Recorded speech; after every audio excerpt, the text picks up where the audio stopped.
सोचिए एक इंसान जिसका काम था सिर्फ दुनिया को हंसाना, उसकी कैफे पे चली कहाँ से गोलियां, आए हो कहाँ से आए हो आप वो भी पनवेल से? किसी और क्या मुल्क करते में हो आप? और कुछ देश नहीं, में। Time pass. कनाडा के सूरी में एक शांत रात को the comedy king Kapil Sharma के कैफे पर की गई फायरिंग और उसकी जिम्मेदारी ली गई एक खालिस्तानी आतंकी के ग्रुप ने। क्या अब जोक्स भी जान से बड़ा हो गया है? ये सिर्फ फायरिंग नहीं दोस्तों, ये एक पैगाम था भारत की हिंदुस्तान की आवाज को खामोश करने के लिए। ये घटना 9 जुलाई 2025 को हुआ। लोकेशन है Suri, British Columbia, Canada. Kapil Sharma, इनको कौन नहीं जानता, द लाफ्टर लीजेंड, एक रिनाउंड इंडियन कॉमेडियन है, टेलीविजन होस्ट हैं और कुछ मूवी भी कर चुके हैं। इनका जो सबसे बड़ा show the Kapil Sharma show Sony TV पे आता था, हिंदुस्तान की सारी जनता इनको बहुत खूब प्यार करते हैं। नाउ इन नेटफ्लिक्स, अभी नेटफ्लिक्स पे भी आने लगे हैं। Recently venture into hospitality with A cafe business in Canada. अपने बीवी के साथ मिलकर एक कैफे खोले कनाडा पे, मगर अंजाम यही हुआ कि पहले धमकी और फिर गोलियां। इंसिडेंट क्या हुआ पूरी तरह समझते हैं। On the night of July 9, 2025, unknown gunman open fire eight caps cafe in Suri. दोस्तों 9 जुलाई 2025 को सूरी के एक शांत रात सीसीटीवी में दिखाई गए दो शेडो जैसे बाइकर्स। 9 गोलियां एक के बाद एक कपिल के कैफे के दरवाजे पर। कैफे बंद था, वरना हम आज किसी और न्यूज की बात कर रहे होते। सवाल यही है, कॉमेडी से इतना डर क्यों? और फिर सबसे हैरान कर देने वाला ट्विस्ट, एक नाम हरजीत सिंह लडी, खालिस्तानी ग्रुप बाबर खलसा का टेररिस्ट, सोशल मीडिया पर प्राउडली लिखता है कपिल ने खालिस्तान के खिलाफ बोला था। क्या सैटायर की जवाब अब AK-47 बन गया है? क्या दुनिया में कॉमेडी करना गुनाह है, पाप है, उसकी सजा मौत है? खालिस्तान मूवमेंट के बैकग्राउंड को समझते हैं। ये एक सेपरेटिस्ट मूवमेंट है जो इंडिपेंडेंट सिख होमलैंड का क्लेम करते हैं। ये एक्टिव है इंडिया के पंजाब में, but also has strong diaspora influence in Canada, UK and Australia. Listed group Babbar Khalsa international, Sikh for justice के अलग ये नाम पे ये जाने जाते हैं। Banned under India unlawful activity prevention act UAPA के तहत इनको बैन किया गया है हमारे हिंदुस्तान में। अभी कपिल शर्मा के कैफे के बैकग्राउंड के बारे में समझते हैं। कैफे का नाम था caps cafe, recently launched in Suri BC, British Columbia, Canada. Theme रखे थे Bollywood style fusion cafe aimed at Indo Canadian audience. इनका टारगेट था, हॉस्पिटैलिटी का टारगेट था इंडो कनाडियन कस्टमर्स के लिए। सॉफ्ट लॉन्चिंग हुआ था 1 जुलाई 2025 को with local influencer and artist attending. Business owned by both husband and wife, Kapil और उनके बीवी, कपिल एंड गिनी।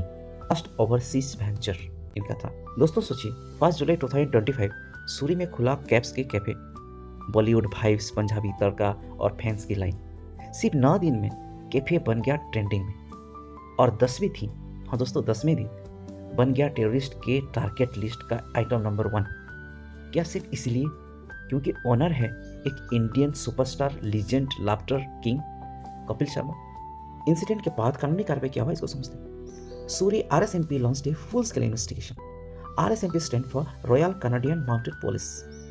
ये अपना फुल स्केल इन्वेस्टिगेशन चालू कर दिया। फिर फॉरेंसिक टीम ने रिकवर किए सेल केसिंग्स और reviewed video footage. CCTV revealed 2 masked individual, मुखौटा पहन के, नकाब पहन के 2 बाइक में आए थे। Police are tracing digital messages tied to the extremist claim, जो खालिस्तानी एक्सट्रीमिस्ट ग्रुप क्लेम किए हैं इस इंसिडेंट का। इनका मैसेजेस को पुलिस ट्रैक कर रहे हैं, ट्रेस कर रहे हैं। इंडिया कनाडा डिप्लोमेटिक स्ट्रेंथ को समझते हैं। इंडिया हैज रिपीटेडली वन कनाडा ओवर खालिस्तानी रेडिकलाइजेशन। हमेशा वार्निंग देता रहा है हमारे भारत। Indian high commission demanded strict action post incident. Incident के बाद तुरंत इंडिया खामोश नहीं रहा, उन्होंने हाई कमीशन के जरिए स्ट्रॉन्ग प्रोटेस्ट लॉन्च किया है। India previously suspended visas for Canadian citing extremist threats 2023 episode को मद्देनजर रखते हुए। This incident could escalate tensions between 2 countries again. ये दोनों देशों के रिश्तों पे कहीं खटास भी ला सकता है। एक तरफ वोट बैंक के लालच में कनाडा खालिस्तानियों को सपोर्ट कर सकता है, दूसरी तरफ ये जो एक्सट्रीमिस्ट ग्रुप हैं इनके प्रोटेस्ट में इंडिया खड़ी है। Impact on public figures abroad, क्या असर हुआ जो पब्लिक फिगर इंडिया से बाहर है? Firing rises concern for Indian celebrity investing and living abroad. ये बहुत बड़ा कंसर्न बन गया है। इंडियन सेलिब्रिटी के लिए एक बहुत बड़ा खतरा है। आज कपिल का कैफे, कल किसी सिंगर का कंसर्ट हो सकता है, कल किसी यूट्यूबर पर हो सकता है बार। इंडियन ओरिजिन इन्फ्लुएंसर्स अब फील कर रहे हैं ये चीज़ कि फॉरेन लैंड पे टैलेंट से ज़्यादा टारगेट बनना आसान है। इसका लार्जर एप्लीकेशन को समझते हैं। Highlight rising transnational extremism and ideological export test Canada's domestic security structure for foreign origin threats could affect tourism, investment, diaspora events, and celebrity travels. Brings into question where does freedom of expression and hate begin? ये सिर्फ एक cafe नहीं था दोस्तों, ये आवाज़ थी, सपना था, एक इंडियन इमोशन था। गोलियां सिर्फ कपिल पर नहीं, उन पर चलाई गई है जो सच बोलते हैं, जोक्स बनाते हैं या खुशी फैलाते हैं, दूसरों के चेहरे पे मुस्कान लाते हैं। अगर हंसी बंद कर दी गई तो हम सब खामोश हो जाएंगे। Comedy is not a crime, एक गुनाह नहीं है। Guns must not silence love, इसका नतीजा मौत नहीं होना चाहिए, खून खराबा नहीं होना चाहिए। Let ideologies be debated in forums, not enforce through fear. Global cooperations needed to defeat separatism and ensure piece.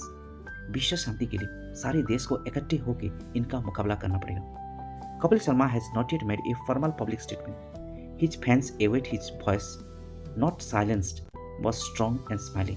पूरी हिंदुस्तान उनके लिए खड़ा है। दोस्तों, आज एक कॉमेडियन की जान बच गई, लेकिन कल किसकी बचेगी?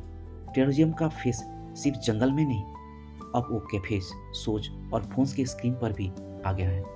अगर आप कहते हो कि laughter is the best medicine, किताबों में भी लिखी गई है, तो आज उससे बचाना भी आपकी जिम्मेदारी है। दुआ कीजिए कि ऐसा खून खराबा, आतंक का माहौल हमारी दुनिया में ना रहे। जय हिंद।